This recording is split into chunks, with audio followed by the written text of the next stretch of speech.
Yeah, well, one thing that's coming up in this argument with you, Gary, is, you know, I do not think it comes down to proving an objective fact of, for example, whether it'd be better to be in virtual reality or not. To me, what I think those questions of that sort come down to is, what are you willing to fight for? So it's not so much that, for example, if there's a shortage of water, it's not so much that I can prove my right to have the water over another person. It's what I'm willing to fight for. Am I willing to fight for my share of water?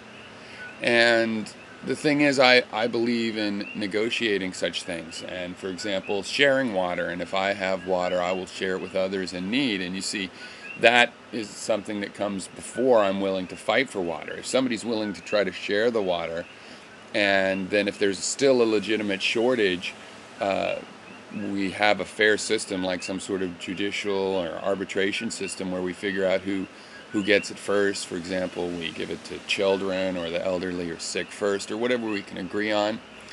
Um, the, those are all things that have to be tried before I'm willing to fight for this vital resource. But in the end, it's not that I could prove that I have a right to water, you know, but I'm willing to fight for my survival. And that would be a brutish opinion, except for that I want to try everything I can before resorting to that. But that's my answer about your point that in the state of nature there's sort of a right to fight for yourself. Yeah, there is, and we just found out that it's more beneficial to us to work with our family, our wide and broad family, the human race, for joint survival. And that helps us survive as individuals. It helps us even be able to express our individuality, in my opinion. So, I mean, that's the difference. I mean, when we're talking about my so-called right to procreate, no, I don't necessarily have a right in the sense that I'm going to prove to you an absolute right.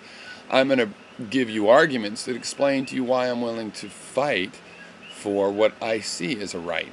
And if you don't respect it as a right, all the more so. That's all the more reason that I need to take it as a right and be willing to defend it. And this is how it works. It's you can believe things, but there's a real question of, well, what are you willing to fight for? And at what point are you willing to fight for something instead of continuing to try to negotiate it and do something cooperative? So, this is a big key in the way we're taking this differently, and these questions of rights and the questions of whether the majority can take away the rights of a minority. A majority can make a ruling that it's going to take away the rights, but see, that minority can still view that their rights are being violated. You see, not taken away, but violated. And they can do that without asking that majority, ultimately because they know what they're willing to fight to defend.